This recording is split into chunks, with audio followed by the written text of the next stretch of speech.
exception. 3409 Farrow Road, tax map numbers 115080104 and 115080105. Special exception to reestablish a gasoline service station and convenience store. So what you'll be looking at today is two special exceptions. The first special exception is to establish the gasoline service station. The second request is a special exception to establish the convenience store. There's an existing approximately 2,500 square foot building that used to be used as a convenience store. Once upon a time it had gasoline pumps. They have not been in existence for some time, hence you have to reestablish the use.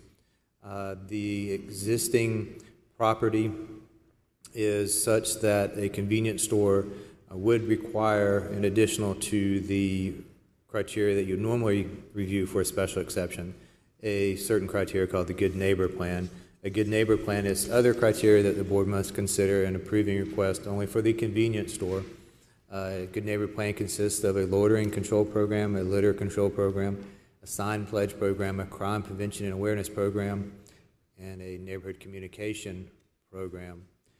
So again, you'd be looking at the standard criteria for a special exception for the convenience store in addition to the Good Neighbor Plan and the testimony. Secondly, for the gasoline service station, you would just be looking at the standard criteria for a special exception. The applicants are here today and can explain the request to you. Okay, if you please approach the podium.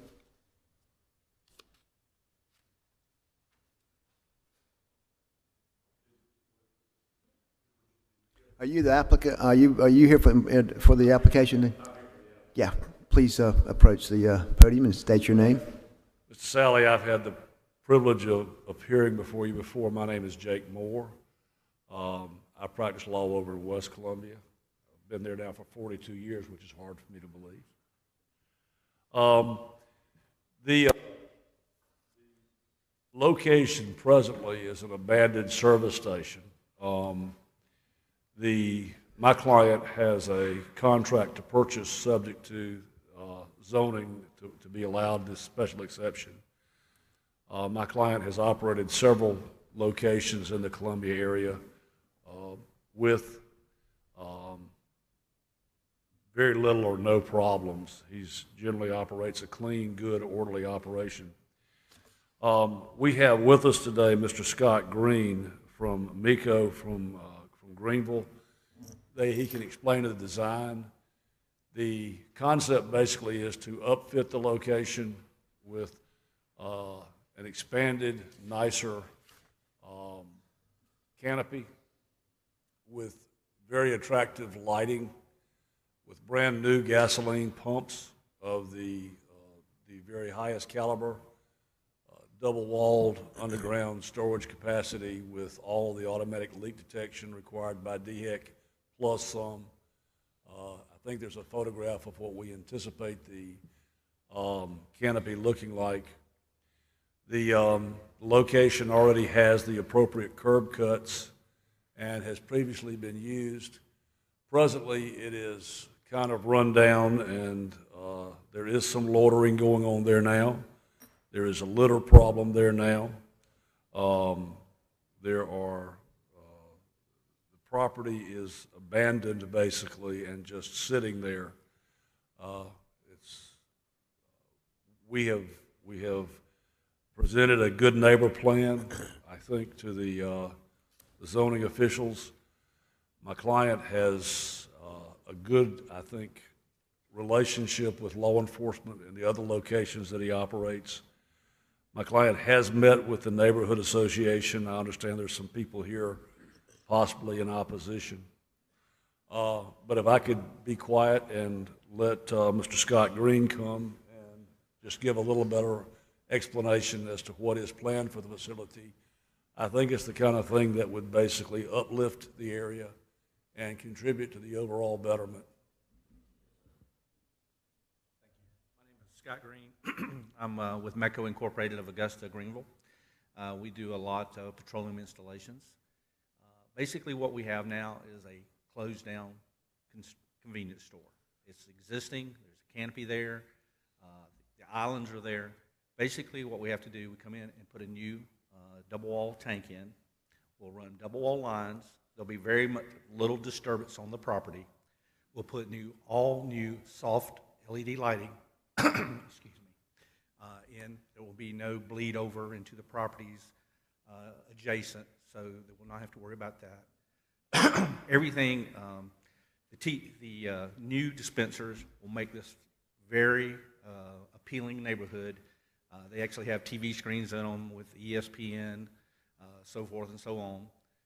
So we think that we'll actually improve this property dramatically. And it was an existing convenience store, so from an environmental standpoint, there are no issues. Everything is permitted through DHEC. We've already approached them. There's no problem there with that. Would there be any questions about the petroleum part of this?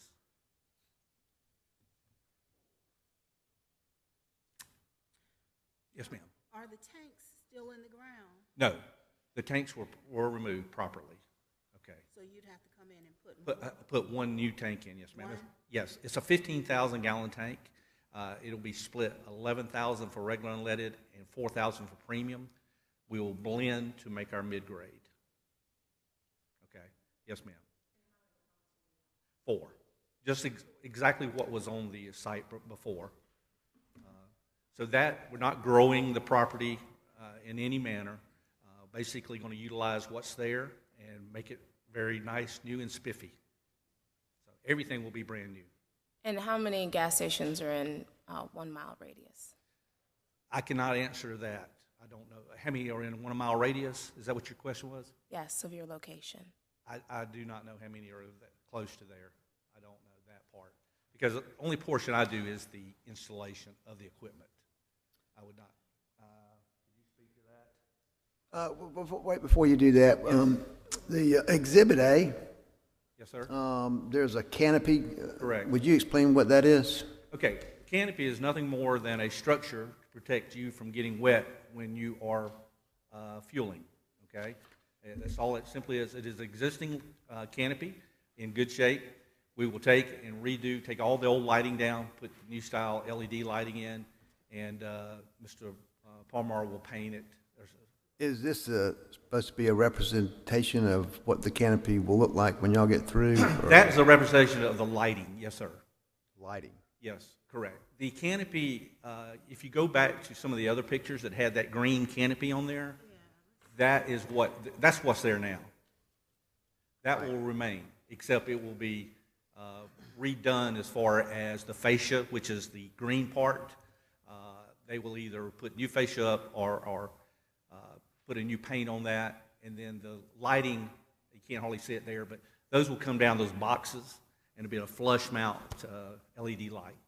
Gotcha. So that's just this representation of the lights. You're not going Correct. to take any Yeah, other changes? that was all that was, yes. Any other changes to the size of the canopy? Yeah, no, sir. That will be just exactly like it is right now, and so we're not disturbing or growing the property any more than, and everything that we're doing will be underground. The tank will be underground, the product lines will be underground, and as you can see, there's 4 poles there on that picture that's depicted, or is actual. The gas pumps will go right on the outside where they used to be years ago. So this canopy here, Yes, ma'am? it doesn't go flush to the building. No, ma'am. It does not have what we call a T. Basically, we've gotten away from those for whatever reason. We used to years ago. They made a T to the building, and a lot of people like that. But that's, for whatever reason, the major oil companies, Exxon, Shell, BP, they got away from that. So basically everything nowadays is just what we call a standalone canopy. Okay, so you're proposing a standalone. Correct. Yes, ma'am. Yeah. So they will still get wet. In a blowing rain, you're going to get wet. Yes, ma'am, unfortunately. Yeah, I know. But, yes, you can still get wet under a canopy. I don't care how good it is. But we try to keep it, from getting as wet as you can. So, yes. Are you or is Jake going to go through the special exception criteria for us so we can get that on the record? Thank you, Mr. Chairman. We have a to begin with, we have our Good Neighbor Plan, which I believe has been sent to the officials, and I think that they are, I believe, I haven't heard any objection to it, I believe that the zoning officials believe that the Good Neighbor Plan meets the criteria and is actually well done. The first thing we would basically talk about is the adverse impact on vehicular traffic. This is Farrow Road, which is a main commercial artery. We already have curb cuts there. There is adequate parking at the facility. There is a traffic light in the area. The proposed location of the pumps is consistent with the original traffic flow which existed and has been approved. There is significant ingress, egress. There's adequate parking in front of and beside the building. There really should be zero adverse impact on any form of traffic. As a matter of fact, the impact on the community should be actually improved. The color scheme will change to where it'll be bright and much prettier. There'll be some additional landscaping in the area, which is designed to be attractive and maintained. They're going to go in and put in all new counters. They're going to paint inside. They'll have state-of-the-art computerized cash registers, and there will be a state-of-the-art way to check for the identification of anybody buying cigarettes or alcohol. The appropriate turning lanes are all consistent with a good traffic flow. I don't think there's been any form of reservation in regard to traffic problems. There should be, not only should there be no substantial adverse impact on the adjoining properties in regard to environment, but there should actually be a betterment. I know that the community association has concerns about the sale of alcoholic beverages, but that should be a matter left to the Department of Revenue, which I believe has already permitted the location for, beer to go. There'll be no on-site consumption. The new lighting is the LED state-of-the-art lighting, so there will be no lighting bleed on any adjoining property. There really is no adjoining property owner that would be impacted by light. There is no vibration that we can think of. In regard to the tanks, the environmental responsibility, you have one underground 15,000-gallon tank, which is a moderate-sized tank. That tank is double-walled, double-lined, state-of-the-art. It's equipped with automatic leak detection. It is an absolute state-of-the-art, environmentally guarded and approved by DHEC and regulated by DHEC. Additionally, all of the Superb Fund insurance that is required will be paid and maintained. There is no reason to believe that there's any form of air quality or light quality problems coming from a convenience store. The noises produced at a convenience store, again, this is a commercial zone. Farrow Road is heavily traveled, and there should be no residences so close to have any significant impact by any type of noise.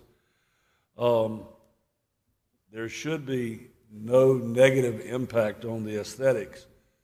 The green colored canopy will be changed to a new modern look. The fascia of the canopy is going to be changed to where it has an attractive appearance. The lighting will be significantly improved and actually turned on. I'd respectfully submit that it's much better to have a upfitted, modernized convenience store than to have a piece of property that just sits vacant and allows the conglomeration of folks who sometimes can be up to no good. So with the additional landscaping and the additional lighting and the additional color scheme and the modernization, I'd respectfully submit that from an aesthetic standpoint, you'll be dealing with an improvement. As far as the loitering and so forth is concerned, my client already knows how to manage and maintain convenience stores, has in place an anti-loitering policy, and is involved, already has a good neighbor plan on file, which in his other locations he pretty much acknowledges and does follow. There should be no negative impact on public safety. The property is under the jurisdiction of the City of Columbia Police Department. It does not, to our knowledge, create a concentration of the same or similar type uses. There are a number of places in Columbia that do sell gasoline, but I'd respectfully submit that what better place to sell gasoline than on a commercial highway? There is the site's located at the intersection of two commercial roadways, Farrow Road and Beltline, each of which is a 4-lane roadway. They're close to the I-277 ramp. There are 1 or 2 convenience stores located close by, but nothing where there's any undue concentration. The location is certainly consistent with the character of the area. It is a commercial area with commercial facilities all around. It has sat empty for quite some while, and I believe that the proposed seller is actually represented here today, and I believe the seller would also tell you that he believes it's much better to have the location back active and modernized than just sitting there. And unless there's any questions, I would ask the gentleman from Wilson Kimber if he could come say a word. I have a question. Yes. Have you done any studies on the correlation or the impact of a gas station with, as you stated, may have cigarettes and alcohol on the home values in the surrounding area? You know, my very first client was the South Carolina Service Station Dealers Association back in 1974. I have represented various gasoline retailers, convenience stores, service stations, when we used to have service stations. Now they're convenience stores. And generally speaking, we have not seen any study to indicate that a convenience store in a commercial area has any negative impact on surrounding residential areas that are located off of the commercial roadway. You know, they are called convenience stores for a reason, and that is because they provide convenience to the motoring public and they can provide convenience to the residences around them. There are some people, I am certain, who would say that we just don't need any more gas stations. Well, when you need one, it's certainly nice to be able to find one. So, as you stated, you said there are gas stations and other convenience stores within the 1 mile radius. Is I'm that right? certain. Right.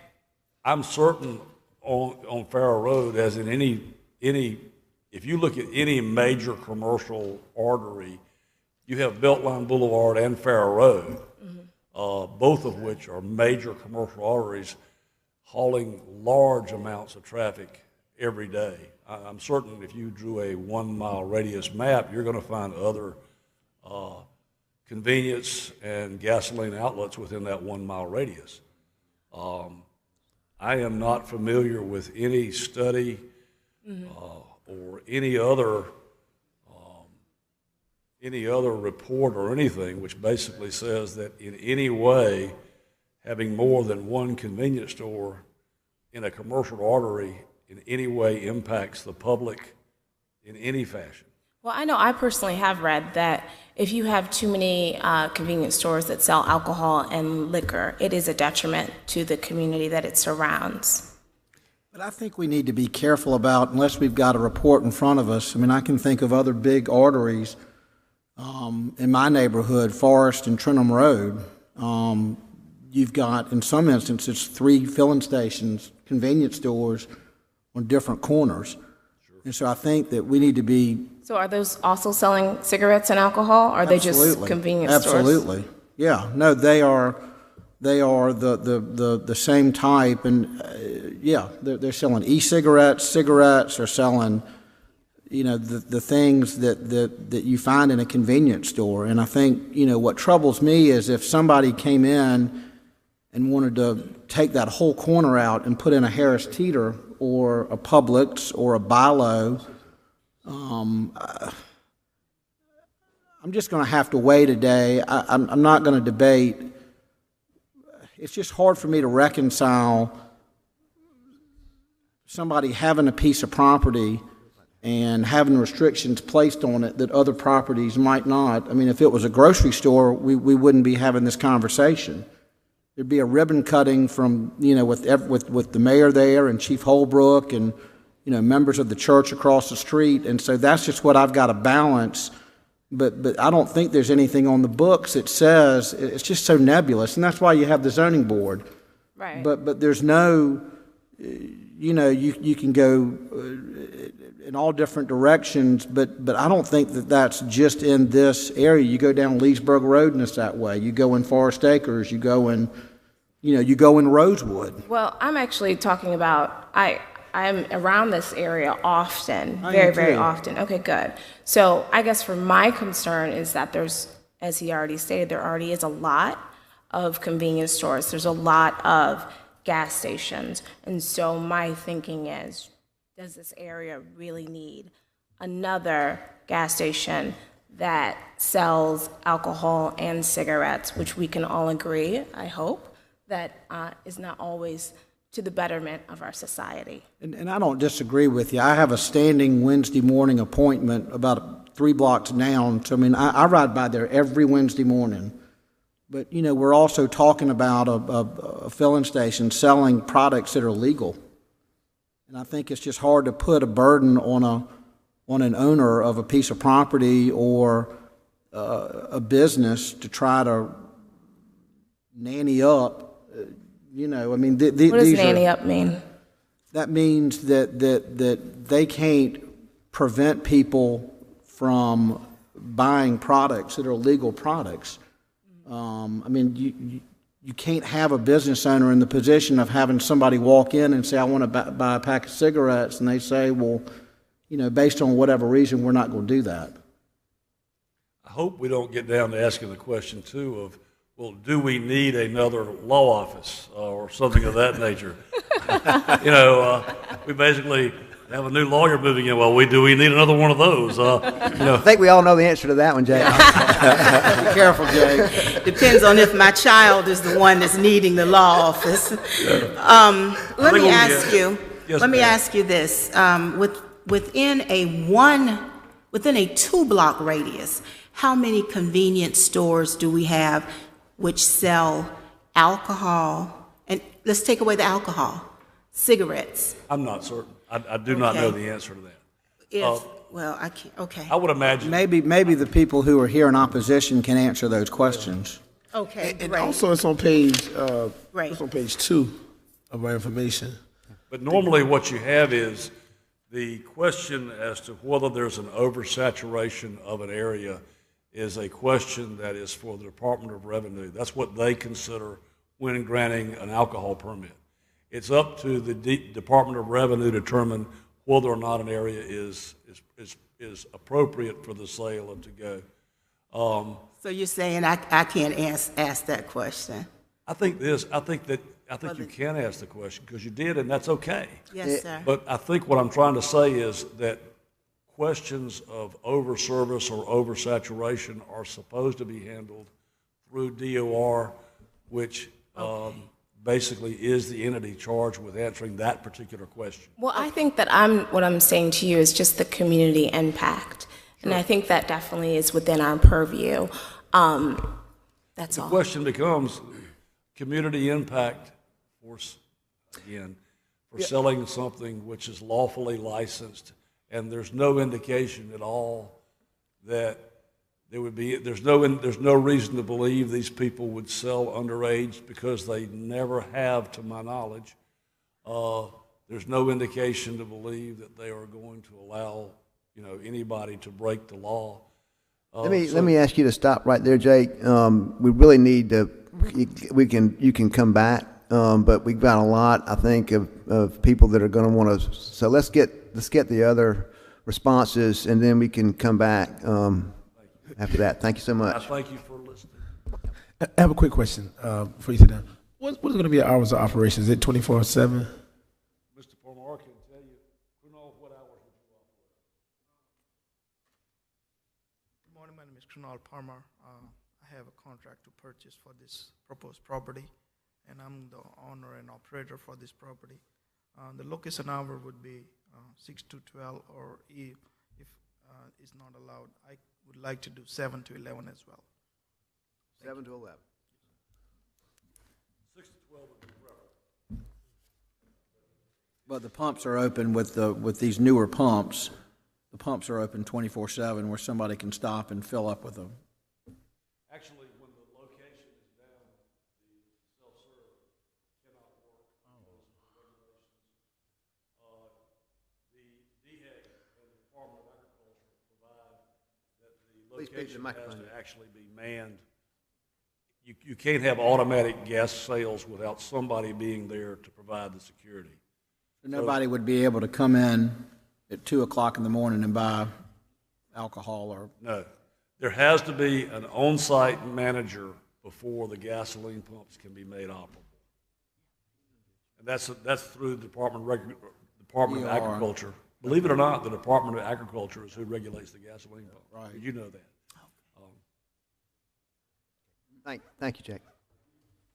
Is anyone else here to speak in favor or opposition to this proposed special exception? Please come forward, please, and.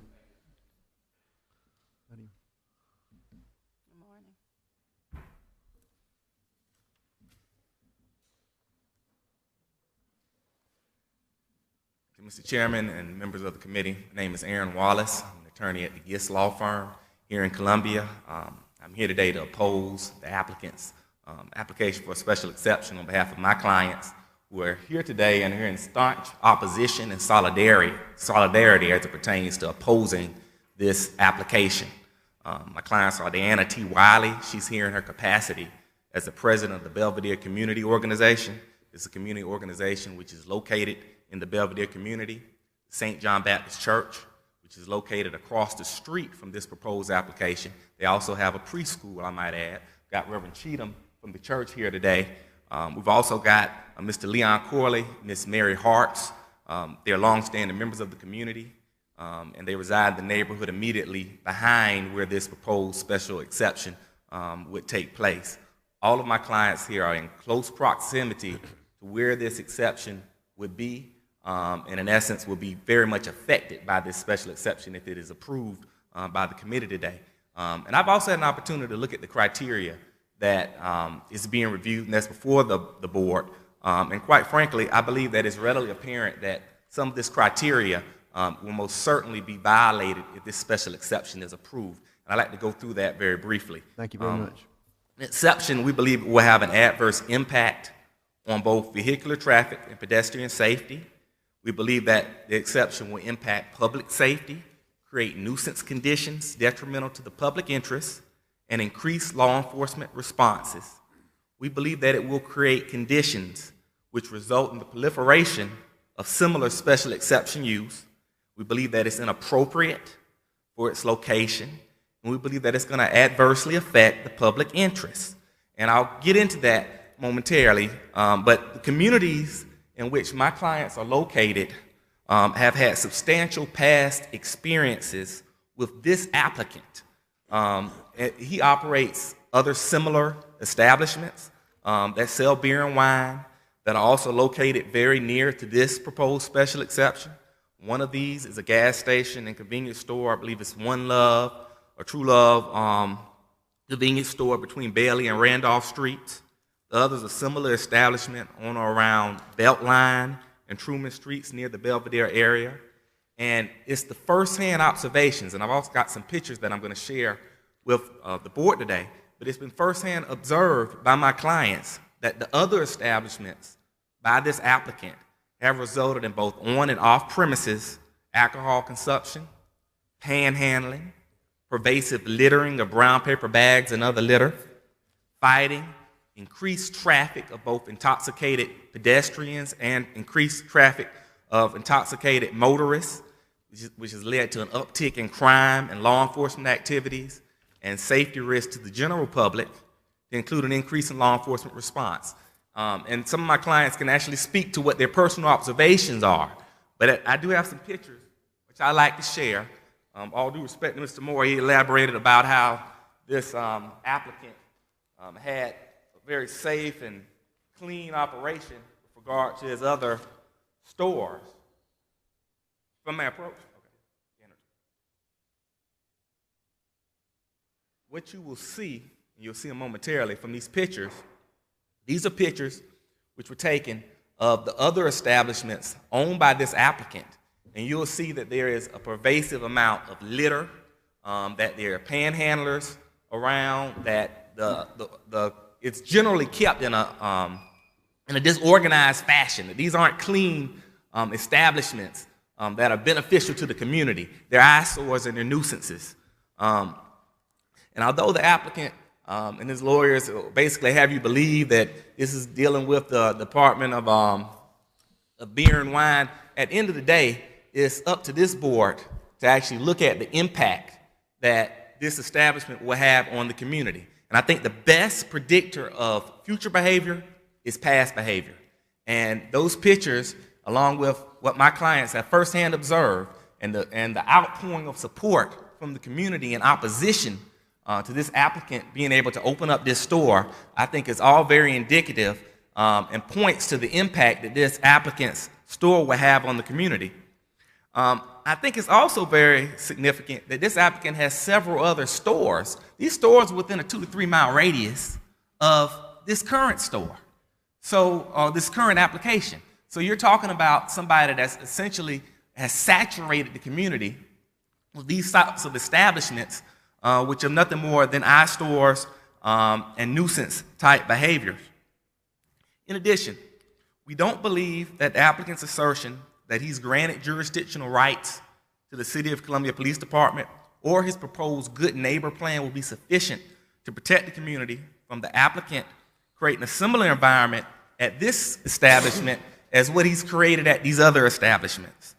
He's not been a good neighbor to this community with regard to those establishments, and he wouldn't be a good neighbor with regard to this establishment.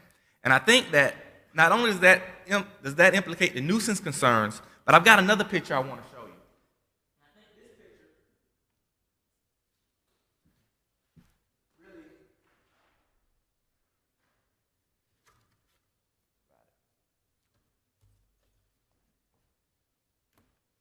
I think this picture really is going to add gravity to this situation. You'll see, and that's a picture that's an angle that wasn't provided in the applicant's pictures. But if you look at that picture, that is essentially right off the side of where this proposed building would be, right? And if you look, you can see the playground of the preschool and the church directly from this angle. So you're talking about an establishment that's going to be similar to those establishments in the pictures that I provided, overlooking a preschool and overlooking a church. These are innocent children that are essentially going to be sandwiched between a low-income community and an establishment that provides beer and wine. People are going to undoubtedly be traversing. There's going to be foot traffic through the preschool between this community and between this establishment with beer and wine. There's going to be littering. There's going to be people walking around with their brown paper bags, dropping their trash on the preschool. And this is going to create a burden, not only an eyesore and a nuisance, but a financial burden on both the church, on both the preschool, because you got to think about it. This is a preschool, and parents are going to see their kids are going to see this environment. That's going to have a substantial financial impact on the church goers, and the preschool, which is a business establishment. And both the church and the community are going to be affected if this establishment takes root. The vacant lot that's supposedly a buffer. I looked through the application, and I believe the applicant has characterized the other spaces as a buffer. It's not going to be a substantial buffer. I mean, the foot traffic is still going to traverse to the store, from the store, and they're going to be littering along the way, just like they've done in the other locations. And it's clear that he's got a trash can in one of those pictures, and right next to the trash can is a big pile of trash. I mean, whatever good neighbor plans are supposedly being enforced, they're clearly not being enforced at the other locations, and they won't be enforced at this location.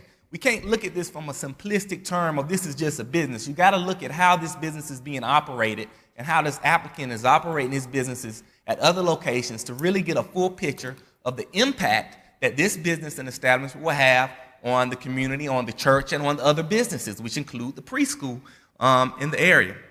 Now, the previous Easy Spot, which was referred to, has been out of operation for about 7 years now. And since it's been out of operation, the church and the community have had some degree of reprieve from the panhandling that's created from these sorts of establishments. But it would be very burdensome to bring this sort of establishment back into the community as it relates to being detrimental to the church and the community. It's also going to set a bad precedent. After continued resolve and opposition from the church and the community, the hot spot, which was referenced in the application as the nearest gas station and convenience store, is no longer selling beer and wine. And I believe that if this special exception is granted, and when you're talking about a store that's basically right next door, if this special exception is granted, it's going to set a very bad precedent, and it's going to result in the further proliferation of these sorts of establishments very close to this church, very close to this preschool, and we believe it's going to have an adverse effect. So respectfully request that the board protect the community and deny this applicant's special exception application. Thank you. Can I ask a question? How many of these stores are in a 1 mile radius of the location? I'm just asking that because I'm just trying to, it was asked earlier, the applicant, and I just didn't know if y'all had that information. I can tell you, and I was just recently retained, but I can tell you that, and this is just from personal experience and from driving up and along down that street, there are at least 3 to 4 that I know of. At least 3 to 4 that I know of. And some of my witnesses may be able to actually testify. She's saying there's 4 of them. It's at least 4 of these stores that are in that area. It's oversaturated. In no that, need for it. if I may answer, in that area, as I drive through there also,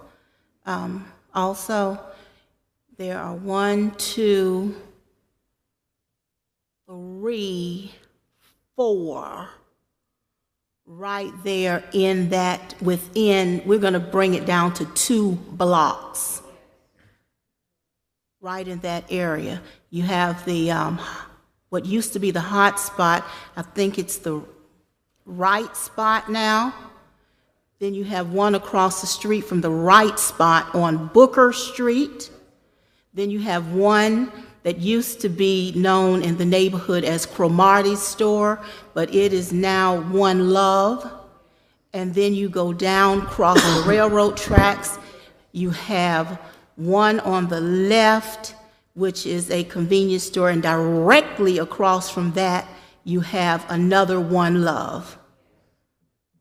And those are within 5 blocks, but the other 1, 2, 3 are within 2 blocks in that area. So just to be sure, the photos that you gave to us that are the One Love stores, Yes, sir. are owned by the applicant for this? Yes, sir. And you verified that? Yes, sir. They've been, my clients went out and took pictures as recently as yesterday. I was only retained late Sunday evening. They went out and took pictures of these establishments. And I believe Mr. Moore talked about the other establishments in his rendition and his presentation, which sustains that these establishments exist. I mean, they're right there in the pictures. Gotcha. That was one of my questions that I was going to ask your client. Which other stores did he own? I had a quick question for the Jake, person hang on one who's second, testifying. What you said there's a preschool, so what are the age levels of the students that You're would be talking there? about an area where you have kids pre-K. Okay. I believe it stops right around first grade. It's pre-K.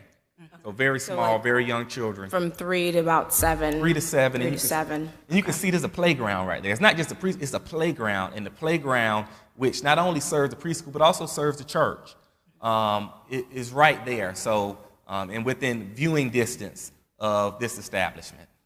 Thank you. Let me ask you a question, because that's a concern of mine, is there, and maybe Mr. Moore could answer this, but does DOR not have a prohibition on someone having a license to sell alcohol within so many feet of a school or a church? My understanding, and this is just going off of memory, is that it deals with liquor more so than beer, wine. If you have a gas station, that kind of puts you in the footing of being able to sell beer, wine. And that's why we have this board here from the city standpoint to actually look at the impact that will result from the community, on the community. Yes. What is the distance between the church and this site?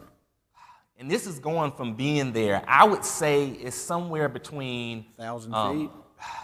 That would be generous. I wouldn't even say it's that much. I mean, we're talking about probably enough to throw a baseball. We have a picture. Yeah, it's in the picture. But if you cock your hand back, you probably could throw a baseball from the establishment to the preschool. Right. It's essentially catty-cornered across the intersection of Farrow Road and Beltline from the site. Exactly. Yes.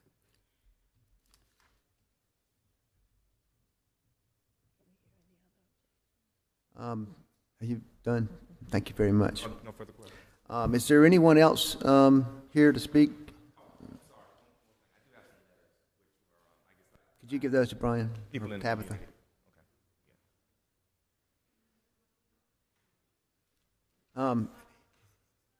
Jake, if you don't mind, I'm going to hold you off until we get through. Thank you.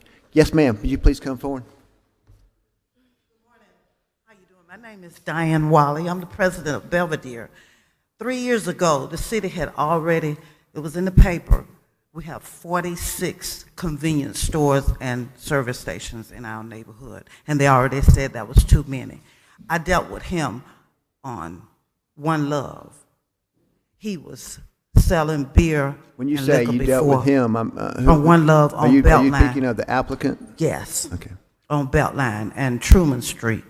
He was selling, he came in our community to get our permission. We told him no. He was selling beer and wine before he had his license. It was on the side. He had it on the side. We had already had a discussion that it was too many. It's his business across the street, the gas bar. It's another convenience store on the side where his is, too. So that's 3. Okay, cross the railroad track where his other one is, that's a convenience store. Okay, where he tried to put one at now, it's another convenience store in that building where the bridal shop is. It's a convenience store in there. Then you got the hot spot. Then you have that other one on Booker Street. So that's just too many. Service stations, we have 2. He already got a service station on Beltline and Truman Street. And his hours, what he said, I ride all the time. He stays out there at 3 o'clock. It be open. I'm right in the neighborhood. I ride. I know what I'm talking about. Those hours he tell you, they will not be at that point. We have a lady in our neighborhood pick up trash every day. Every day. She's a devoted. Sometimes she do it in the morning and have to go back in the evening. And we are tired. We are tired. The only reason we can't get anything positive in our neighborhood, the developers done told us we had too many convenience stores. And when you said in your neighborhood, yours don't look like ours. They come out, buy their beer, drink right there, throw their bottles there. Yours go and leave. They don't do that. They don't do that. And Mr. Cronall he know me.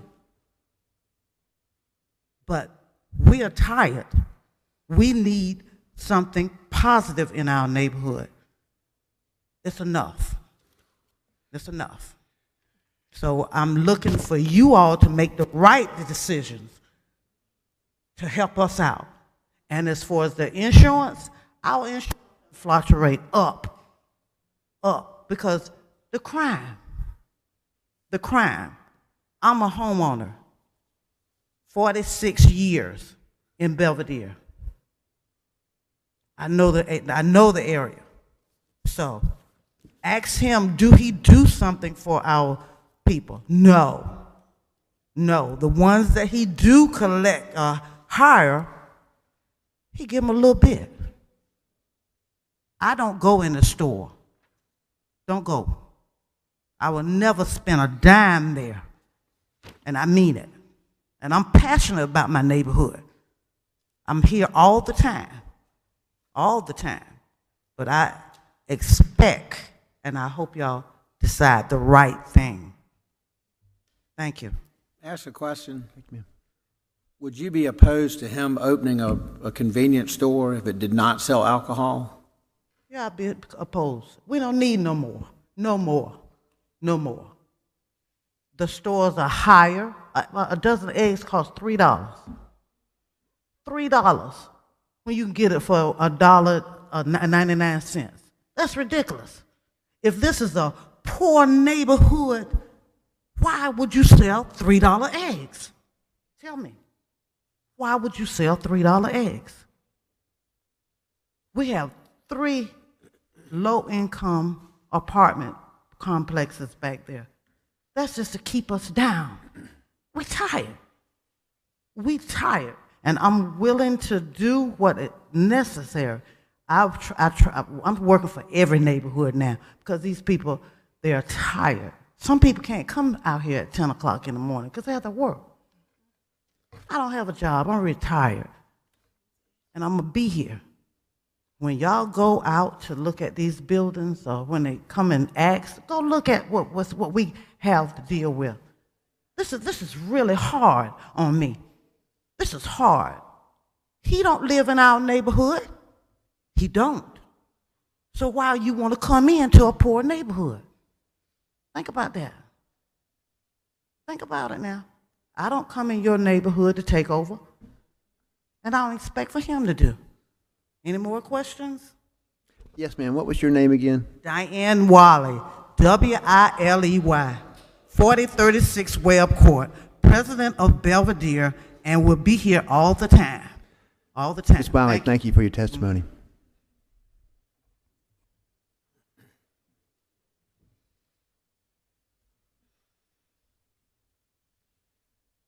Good morning. My name is Pastor James Mack. I pastor the Bible Way Church on Piedmont Avenue. And I'm basically new in the community. I'm not here to cast light on anybody, but just to share a few experiences. I've been pastoring that church probably around about 3 years. I've been pastoring for over 30 some odd years in a different community, different area. A few Sundays ago, we had a situation where I'm up trying to give the benediction, and unbeknownst to me, there was a person that comes running from the police officer, comes downstairs, goes into the bathroom. Of course, we have cameras, and we have to put deacons on the outside. He goes in the bathroom like he's going to use the bathroom. Of course, the police officer comes down, goes downstairs, and arrests him inside the church. We live in a different society. I'm not here. You all make the decisions that you've got to make, but at the end of the day, you may not know the experiences that we experience. There's a store on the corner. About a month ago, we had a young lady that was intoxicated. She came in loud in the middle of my sermon. She ran to the altar, stopped the sermon. I did what I'm supposed to do. I'm hired by a high authority. I'm supposed to. But that's the community that we're now dealing with. I'd like to, and we're there, we purchased 2 dilapidated homes and have torn them down to try to better that community. A church is supposed to make the community better in more ways than one. But I wanted to share those 2 situations with you so you get a bleak understanding of what we're dealing with every day in our community. At the end of the day, you all will make the decision. We still have to deal with what we have to deal with, and you all continue to sit here, and I'll do what I'm going to do. But you would not have known this had I not come to share with what we're experiencing. And I just wanted to share the difference in that community from maybe where you live or somebody else lives. I don't live there. I live off of Clemson Road, but I drive there every day, 2 or 3 times a day sometimes, for the community. Thank you.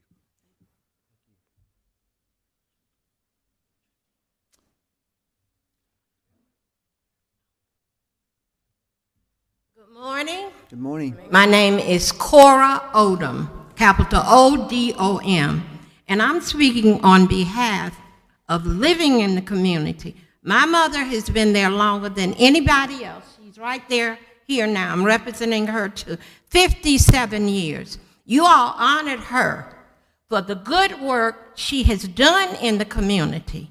And you all are allowing, I have nothing against the individual. It's bringing this stuff, that's what it is, to our community.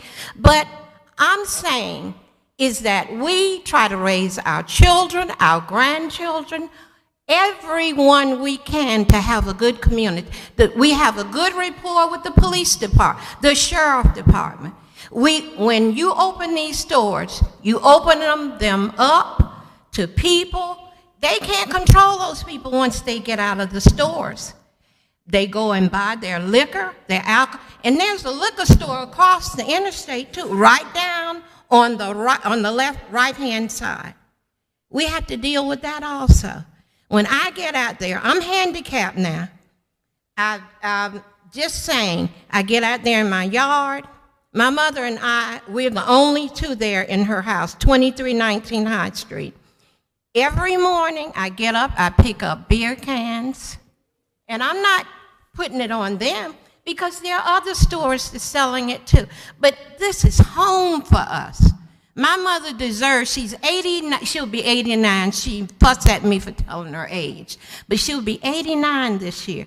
She needs to live a good life in her own home so that she don't have to worry about somebody coming with beer, paper all in the yard, cigarettes. And I'm not going to talk long because they tell me, and Regina knows I can run my mouth. But I'm just saying, you all, please, this is home for us. A lot of us that are here today, we would have had a large group, but people have to work. We're retired. I'm 66 years old, and I'm proud to say I was raised there since I was 12 years old. That is our community. We go to church. We try to work with you all.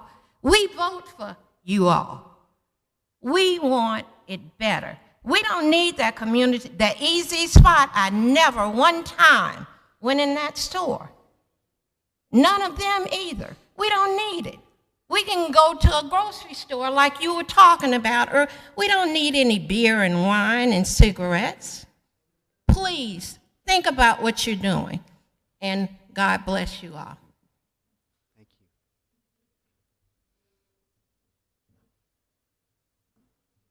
Is there anyone else here that would like to speak? Thank you all for your testimony. If we could have the applicant come back, approach the podium, please.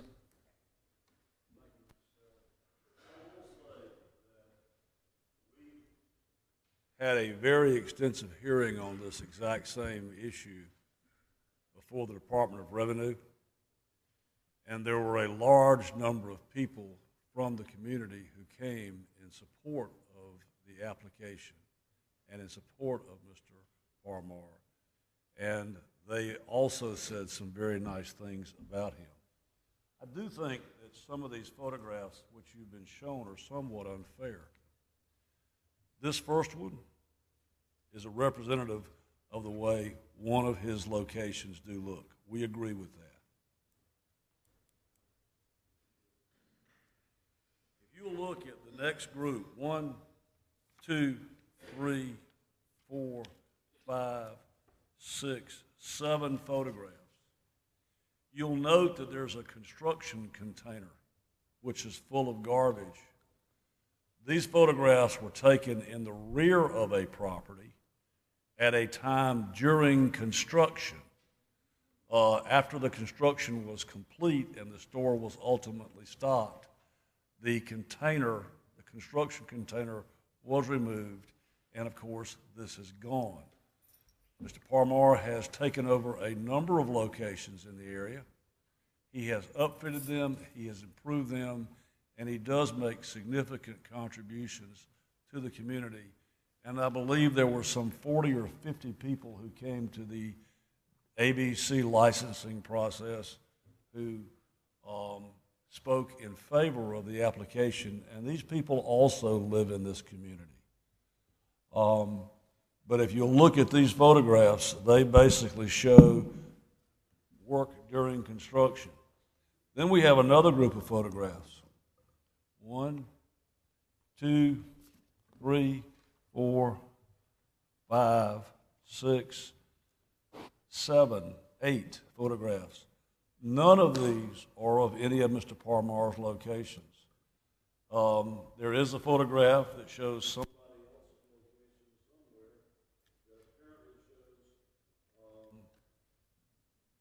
shows 2, 3 black gentlemen out front standing in front of a convenience store, one of them apparently, or 2 of them apparently getting in an automobile, as if there's something wrong with that.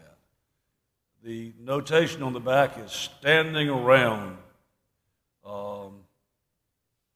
We drove around 2 times and they were still standing. So apparently what happened is they drove around in front of somebody else's convenience store and saw 2 African-American gentlemen standing in front of the store and perceived there was something wrong with that. Then there's trash of other people's property, which is Mr. Parmar has absolutely nothing to do with. There's apparently the front of somebody else's convenience store, and there are 2 black gentlemen who are standing in front of the store apparently going in, but we have no idea what these have to do with anything. May I see the pictures of the 2 stores that you say do not belong to Mr. Parmar? Yes, ma'am. Parmar? Absolutely. Just those 2 pictures are the ones that I want to see right now. And I'm looking at these pictures here. Now, I do see a large container here. It's a construction rollback. They call that a rollback. Yeah, and it's larger than the regular. Yes, ma'am. But what I see are liquor boxes in the container and not construction material. No, what happened is this. After the store was constructed and it was in the process of being, that location does have a liquor store adjacent to it. This one does not, okay? This one does not. This one does not sell liquor and will not sell liquor. That is a construction rollback. No one has a rollback is something that you have to rent. They are very, very expensive. You get a rollback during construction. During the construction of this location, the rollback was placed in the back of the location so as not to detract from the appearance. The construction was completed, the store was stocked, and the rollback was taken away. Can you tell me where this location is? So this was taken on 3/13. So you're saying, what's today's date? 14th. The 14th. So as of last night, the construction containers are gone. This was taken on 3/13/17. Yeah, we still have some construction going on, so they should pick up by this Friday. So what you're saying, your attorney said that it was taken away, but it's not taken away. It's being taken away. It's still there. Yes, ma'am. And I still see a lot of liquor boxes. And where is this location? It's on 3922 West Belt Line. West Beltline. This is this. Oh, okay. This is next to the Colony Apartments down there. No, ma'am. By the Colony Apartment is 3525. I'm saying it's adjacent to it. No. No, ma'am. This one is 3922 West Belt Line, which is what I should say, right cross street from the gas bar. Across from the gas bar. Across from the gas bar. gas by gas station. Oh, okay, this is the One Love store. And the other One Love store is adjacent to the Colony. Yes, ma'am. So it's, you have two One Love stores? Yes, ma'am. Within less than a mile radius? Yes, ma'am.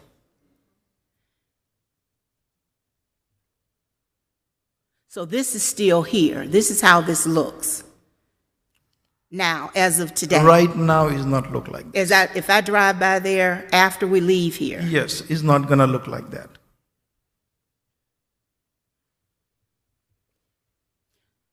So are you finished with the construction? We will finish on Friday. And what are you constructing? What are you doing? We put in a walk-in cooler. A walk-in cooler for beer and? No, I already have a beer and wine cooler in there already. The new cooler, that's for the Coca-Cola, Pepsi and stuff. I know where this store is. Okay, I know where this is. All right. Thank you. Just a quick question. So you own a convenience store that sells beer and wine at 3922 West Beltline? Yes, sir. And then you have a liquor store that's at 6101 Monticello Road? No, that is not mine.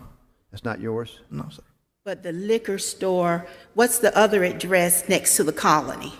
So Yeah, that is another One Love convenience store and a liquor store. So they have one right down the street We on have Belt, two One Love convenience stores. two on Beltline, am I correct? Yes. Within a 3-block radius, you come across the railroad track. Yes. And you have the low-income apartments. Yes. So you have the low-income apartments sandwiched between the two stores. There was a store already over there run by Mr. Cromartie, and when he you're leasing it. sell the store, I bought it.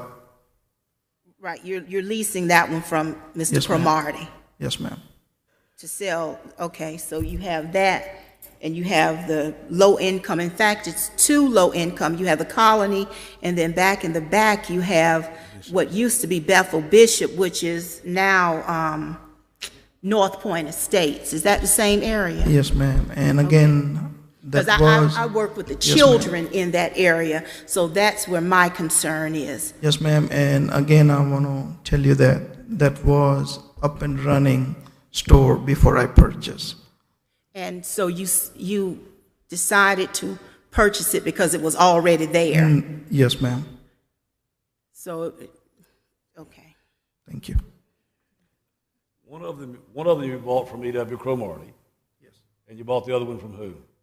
There was a gas station over there already. One Korean guy used to own that. Right. Very fine. I am confused now. What do you? I thought we had three, but apparently we have two. No. I will say that there's nothing at all unusual about one. I've got several locations where a person owns convenience stores directly on either side of the street. Mm-hmm. In other words, Mr. Bob Brandy has at least two sites where he owns the location on one side of the street and a location on the other side of the street. It's not unusual at all. Let me ask. May I ask Mr. Palmer? Sure. Palmer? Have you ever? And this is from my children's point. Have you ever contributed to any of the neighborhood baseball things? And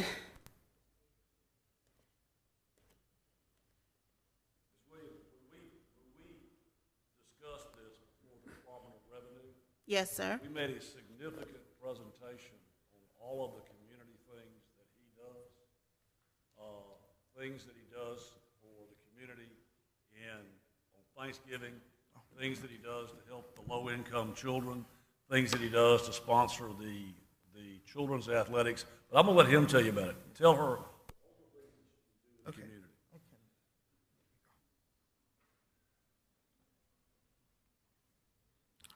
This is Mr. Howard Albert. He's with me for last. Mr. Who?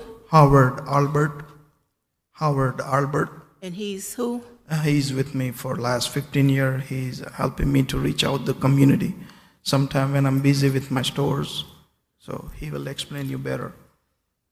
Yes, I'm Howard Albert. I do loss prevention for our stores. We sponsor football team. This year it'll be the One Love Renegades. I've worked with the Tigers, which is in Bethel Bishop. I've also worked with the Giants football team also. We contribute to, we give snacks to W.A. Perry for their football and baseball team and stuff. We've been helping the community ever since we've been there. People without food, we'll help them. We pretty much get involved in the neighborhood. I coach football, so I've coached with the Giants, the Stars. I've coached with this year to be the One Love Renegades. I've helped with the Tigers, which is in Bethel Bishop.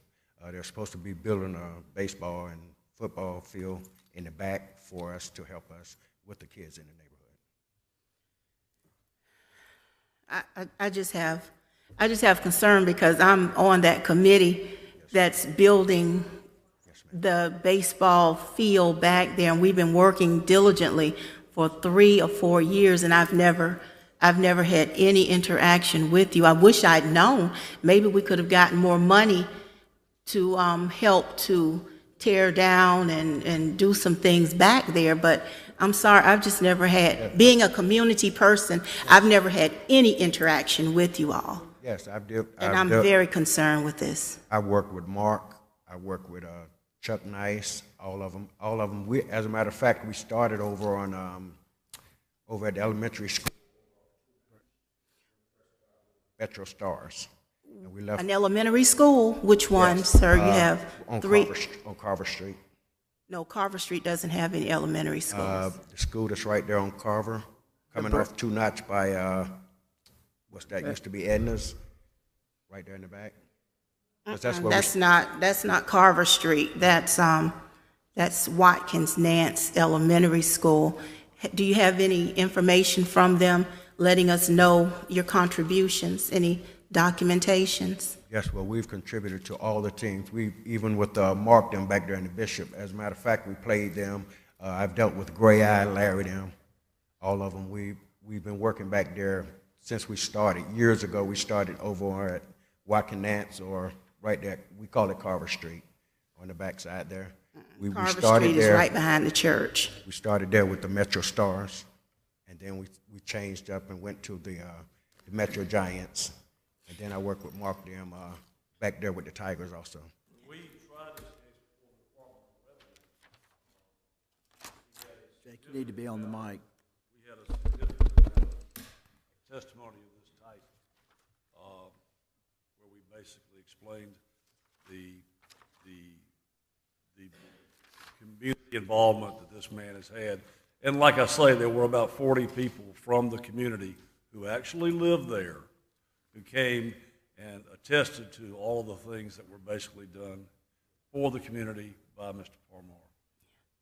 And I think the other question is, if this store is not placed where he's asking for it to be placed, Yes, ma'am. if the board, will he continue to support the community with the 2 stores that are already there in the community? Can he continue to support the community I am. and work with the community associations? I've known Mr. Parmar for quite a while. Yes, sir. I have been involved in trying to help with the establishment of the first Hindu temple in Columbia, and I was honored to have been able to help with the establishment of the second Hindu temple in Columbia. The what, sir? Hindu temple? Yes. I've been involved with the Indian community now for about 30 years, representing various people. Actually, I was blessed by the holy man who came to dedicate the temple, which was a great honor for me. Mr. Parmar is as fine an individual as I've ever known, and I'm proud to call him a friend, and I'm proud to have him as a client. I did not particularly appreciate the allegation that they were selling alcohol before they had a license. If he were, I would assume they would have reported it and we'd have been charged. Mr. Parmar, to my knowledge, has never had any sort of violation of any type, either with law enforcement or with DOR. He's a very fine and decent human being. He has a heart as big as this building. I would assume if you reject this purchase, that he'll put it down and go run his other 2 convenience stores and stay involved with his community. Of course, if we reject this, I'm assuming that building is going to sit there. And it's going to grow weeds, and it's eventually going to wind up with the canopy falling down and the roof caving in. Because if Mr. Parmar can't open a convenience store, the highest and best use for this property is as a convenience store. So what's it going to be? Do we really want it to sit there falling down? The other locations that he has were semi-dilapidated when he took them over. And now they look pretty good. They may be colorful, but they look good, they're well kept, and they're well maintained. They're businesses. But I mean, let it sit and let the neighborhood fall down. I have a question. Would Mr. Parmar be willing to, as a condition of approval, agree not to sell beer and wine at this location? The location needs to be able to have a to-go beer and wine permit for it to make any economic sense. It's a business. It's a convenience store like every other convenience store in Columbia. And I mean, some people may not like it. Some people may like it, but it's a business, and people should have the right to conduct businesses on their own property as long as they comply with the law. What I was getting out there was the proliferation of other uses, because it seems like there's not as many gas stations as there are convenience stores that sell beer and wine. There seem to be a lot more convenience stores that just sell beer and wine than there are actually gas stations that sell gas. And so I think y'all are going to get tripped up on the proliferation of convenience store for this, and so that's why I was wondering, because it seems like the gasoline would not be an issue so much as the Lord, what accompanies the convenience store aspect of selling beer and wine. I mean, if you were going to have what was going to basically break down as a beer joint, certainly you wouldn't have the type of investment the man is talking about making here. You're talking about state-of-the-art underground storage capacity, double-wall tanks. No issue with the gasoline, I don't think. So, I mean, it's obviously intended to be a first-class convenience store. It's not going to be a piece of junk, or you wouldn't be able to afford it. You're going to have to buy the property. You're going to have to upfit the property. You're going to have to gut the inside and put in all new coolers, all new racks, all new cash registers, all new computers. The work on the canopy and the work on the underground storage tank, you're probably going to spend somewhere around $75,000 just for your pumps and your tanks. Then you have to invest in your inventory, which is 15,000 gallons, which is expensive.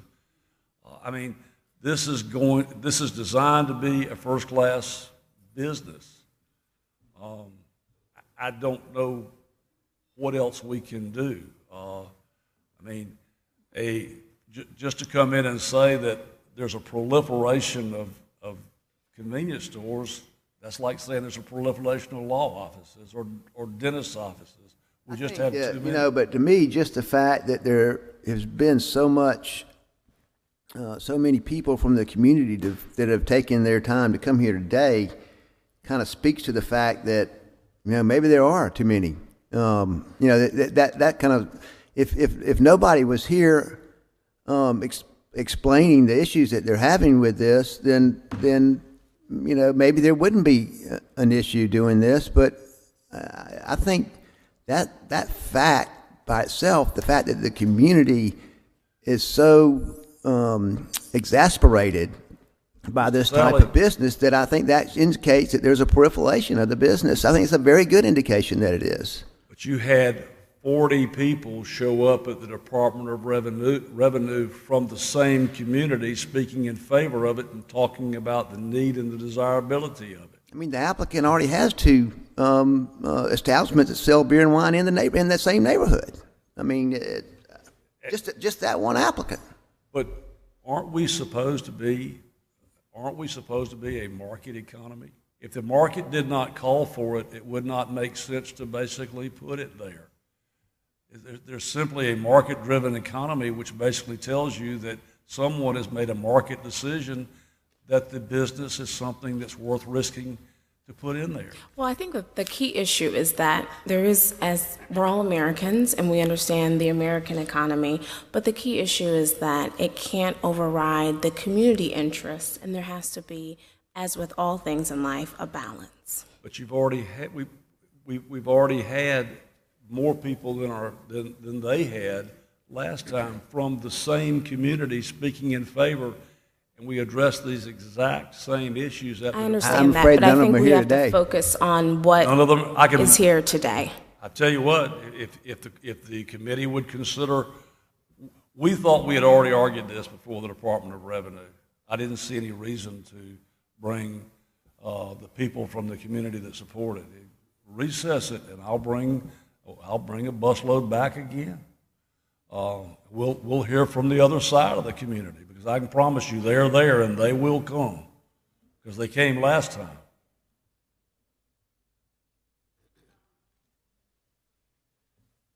You have any more questions? Yeah, could we, yeah, would you like to come to the podium, please? Yeah. Wait till you get to the podium, please. Our position is we're against the recess. I mean, I think this issue has been fully briefed today before this panel. They were unrepresented at the previous Department of Revenue hearing, to my understanding, but at this point, both sides have had attorneys. The issues have been fully briefed. They had every opportunity, just like we had an opportunity to bring witnesses here today. I don't see the need for any further hearing on this issue. I think that both sides have had a full and fair opportunity to present their sides here today. I just want to state that position for the record. Okay, thank you. Any board discussion?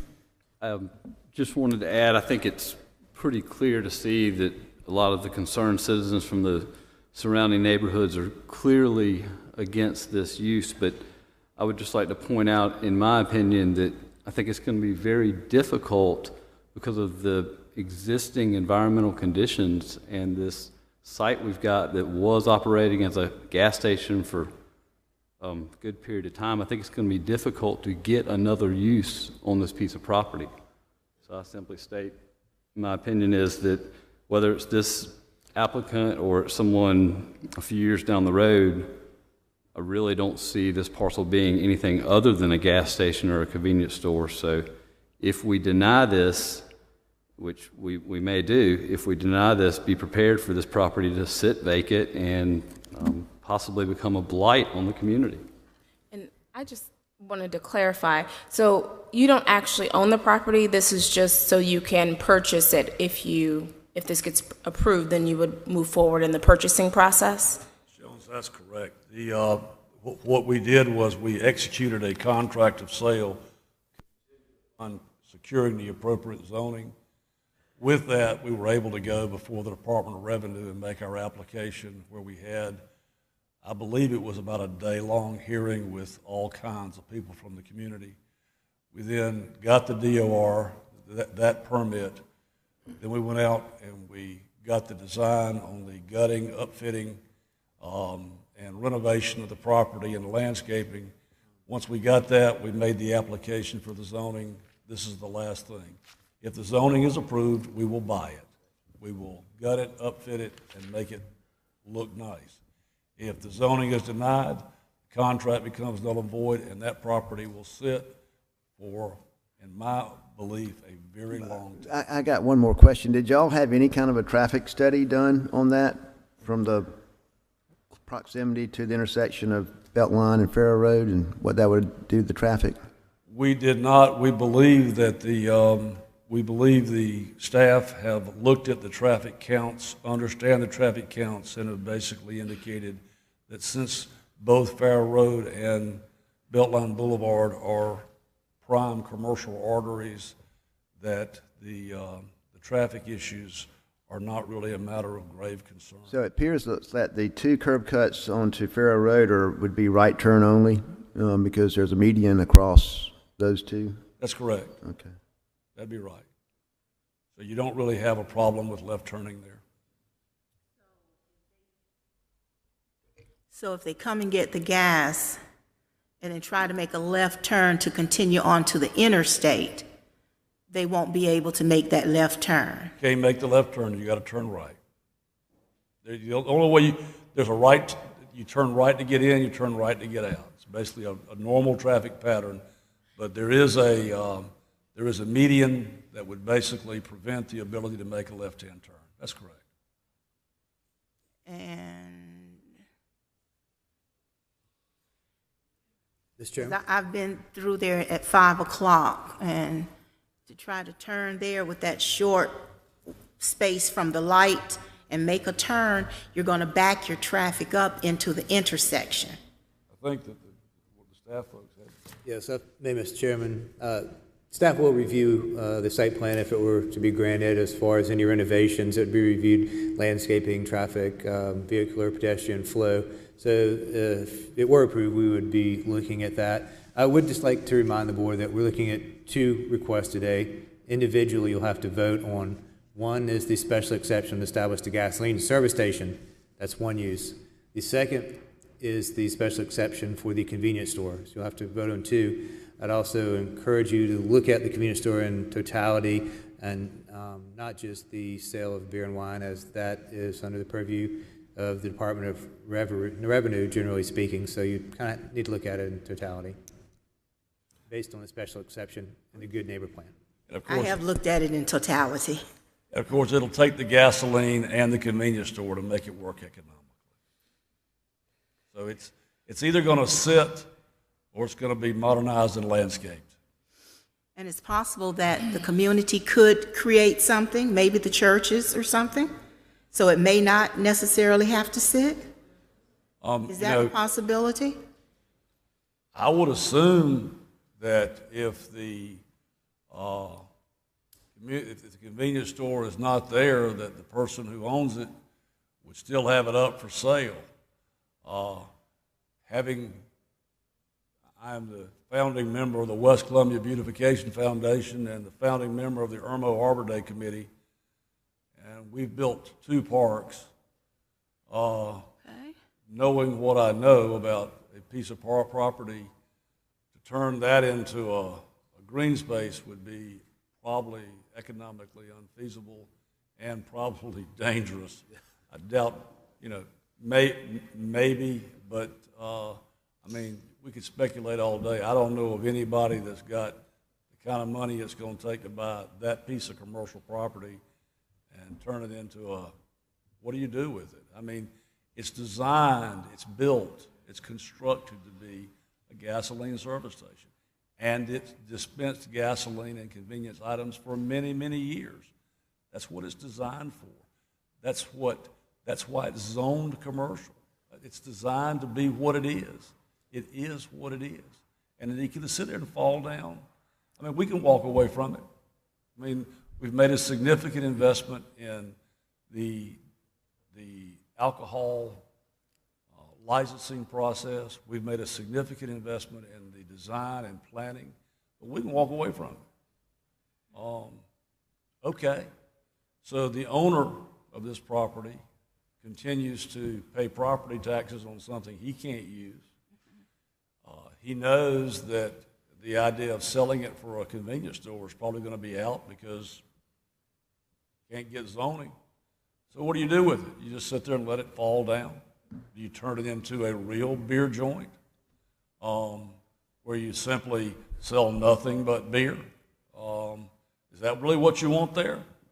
I mean, what are the uses that you can think of it other than to sell gasoline and convenience items. Actually, none, other than maybe a juke joint. I guess you could do that.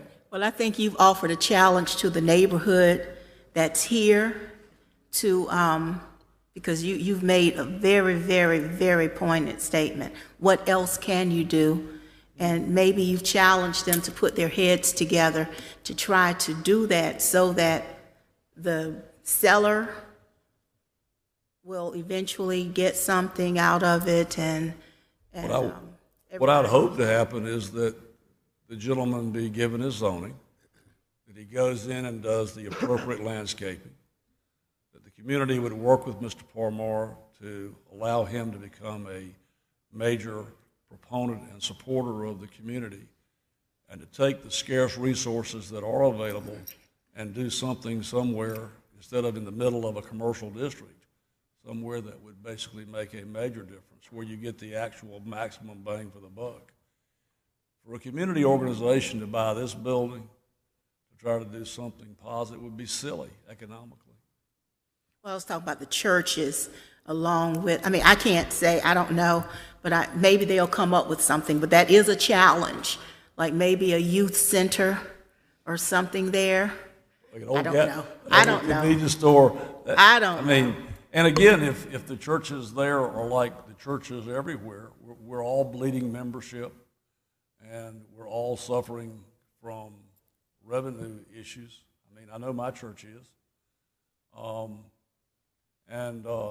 You know, we can make decisions on what might be, what could be, what would be really nice, but I think we really need to make the decisions based upon what is. We meet the criteria.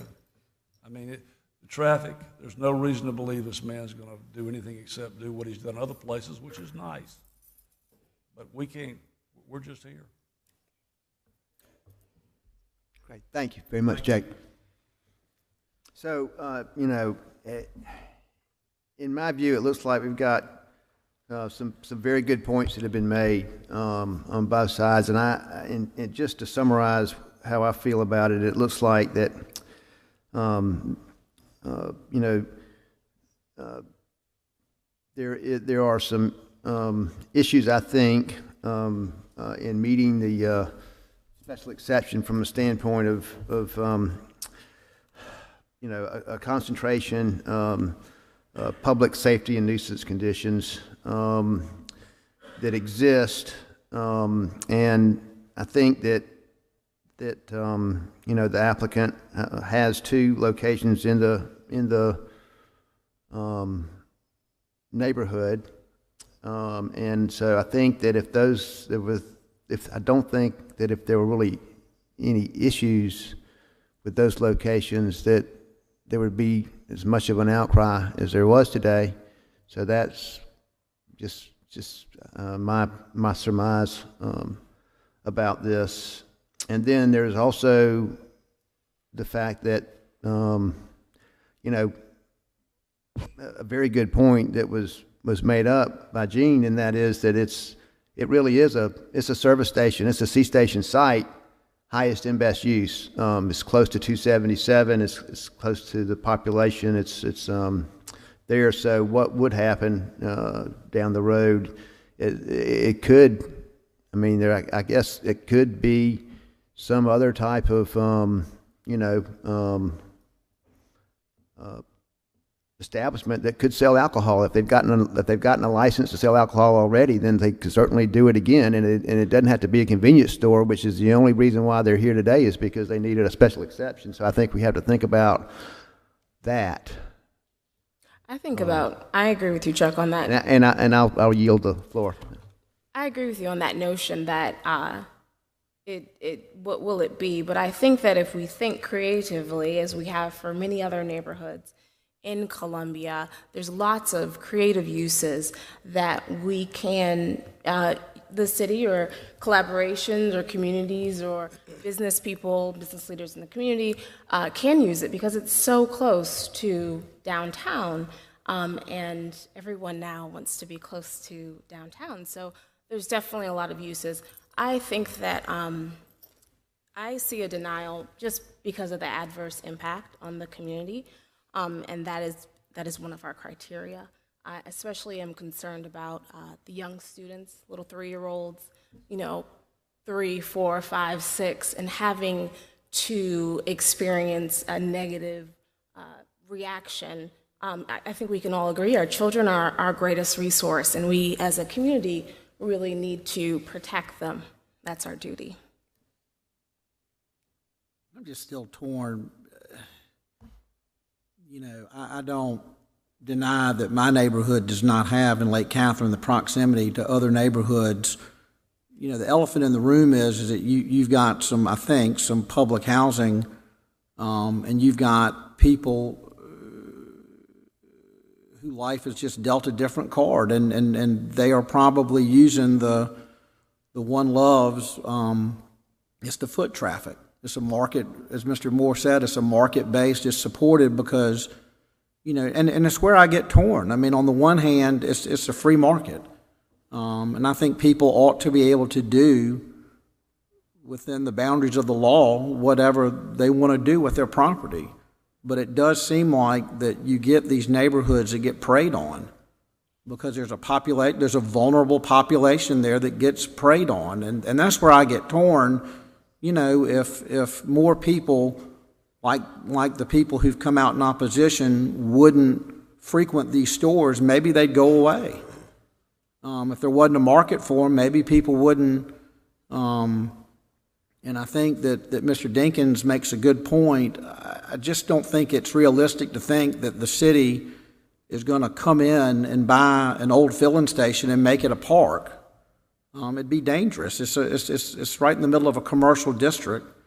But I'm just torn. I mean, if Publix wanted to go in the old Eden Shopping Center and sell beer and wine, it'd probably be on the consent agenda. And again, there'd be a ribbon cutting and there'd be people from the church, but it's where I'm just torn is trying to tell a property owner that you've got a piece of property that's highest and best use is commercial and you can't use it.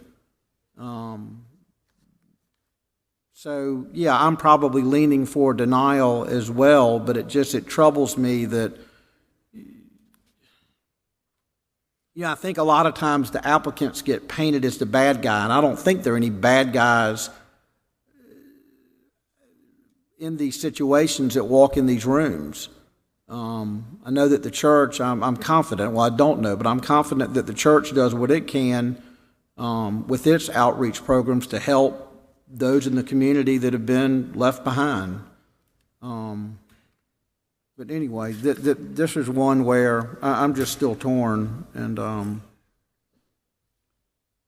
that's where I am. I would probably feel different if this site hadn't existed as a gas station or a convenience store for many years, because if it was not a gas station or a convenience store, you wouldn't have the associated environmental issues that are going to be attached to the site for forever. And it's just, at the end of the day, I'm afraid it's not going to make economic sense for any developer to come in here and want to buy this piece of property, try to clean it up, and figure out a new use that is not what has been used for 18 years. But Gene, the property's not contaminated.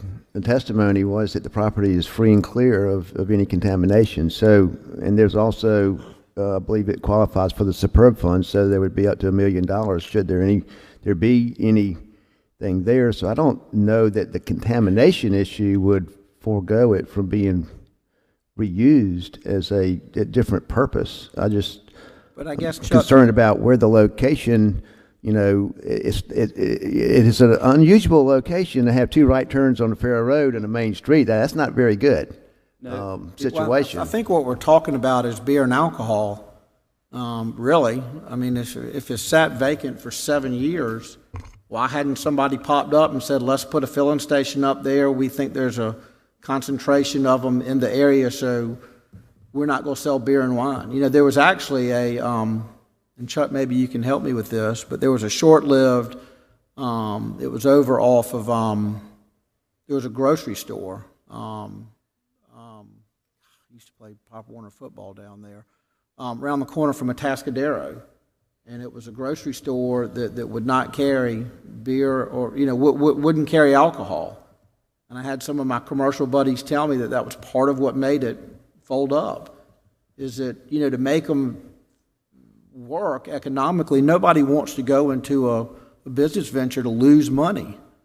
And, you know, I've been told by different people, and granted they're on a different scale than Mr. Pramar, the Bandies or the Shell stations, you know, it's not the gasoline. When gas goes up, they don't make their money off gas. They make it off of what they sell, including alcohol. So true. That's where they make their money, and that's just part of this business, period. But again, it's where I'm just still torn. I'll just have to see what I vote when we come up for a vote. But nobody stepped up in the last 7 years, and I don't think it's the church's responsibility. But sitting here saying that the community, I mean, the community's known about it.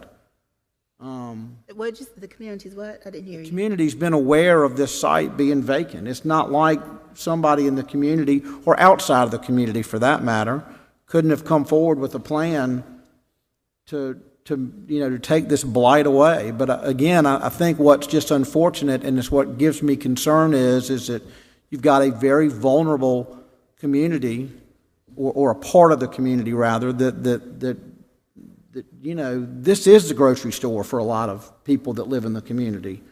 You know, people that don't have transportation. I can't think of a grocery store, and I'm not as well versed this morning, but, you know, the old Eden's, Chuck, I just looked at you because you're the commercial guy, but Eden's Plaza, but where I think the that was one of Piggly Mr. Wiggly Eden's. used to be. Yeah, the Piggly Wiggly used to be. Used to be. Mm-hmm. Used to be. And so, anyway, that's just where I'm coming from. I'm just torn because you want something good to happen on that That is so corner. correct. Yes. But I just find it hard to put the burden on an owner, be it Mr. Pramar or somebody else, to in effect have to police the people that frequent their business. And anyway, again, I'm just torn. I drive down Millwood, and there's another area that's, you know, a lower income neighborhood, and the party shops just pop up everywhere. Okay. I got, in just to, because the hours are drawing long, quick question from staff. Brian, you mentioned that there was 2 votes that we have to have, because it seems like there's only one thing on the agenda. It's 2. We combined them together for purposes of testimony, because we knew it was going to be lengthy testimony. But a gasoline service station, a standalone gasoline service station, is a special exception before you today. Vote 1. Vote 2 is the convenience store. Right. It has the criteria, special exception, and also the good neighbor plan. Right. So one case within that, again for testimony, was the convenience store and the gasoline service station. So you could approve one, you could not approve the other, however you would want to vote on it. You could approve them both and don't approve anything, but you'd have to take a separate vote because technically there are individual special exceptions, even though we realize that functionally we're probably not going to have a standalone gas station. All right, got it. I'd like to make a motion.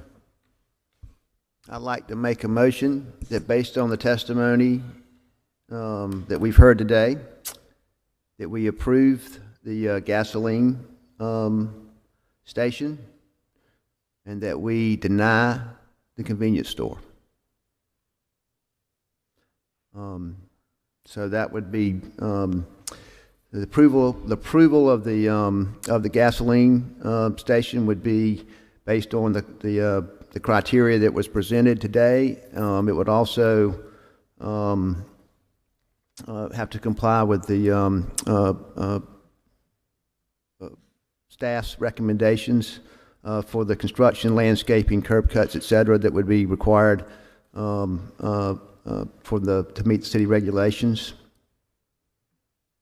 and that the applicant failed to prove that there was not a proliferation of like stores, convenience stores, and that it would not be a public nuisance, and that it would not cause any traffic issues. Second. Yeah, I think we need two separate votes. Yes, I'm not comfortable with that at Ms. all. Selly, if you'd 'Cause I don't want like to to have to do come back. it separately, you know, Yes. kind of, if you'd like to withdraw your motion and state motion one for the gas station and then do a vote, and then do second vote or motion on the Okay, I'll convenience make store. I'll withdraw that motion and make a new motion that we approve the gasoline station. Second. All in favor? Aye. All opposed? Nay. Could we have a say of hands on the nay and the ayes? Okay, the gasoline station is approved. Now I'll accept a motion for the convenience store.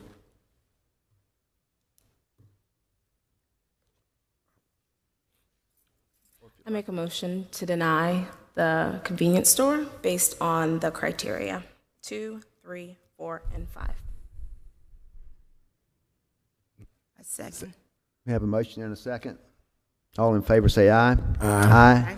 All opposed? Nay. Opposed? Have a show of hands, please. Show of hands, please. Four. In favor? Opposed? They got it. Just for the record, again, can we have a show of hands? In favor of what?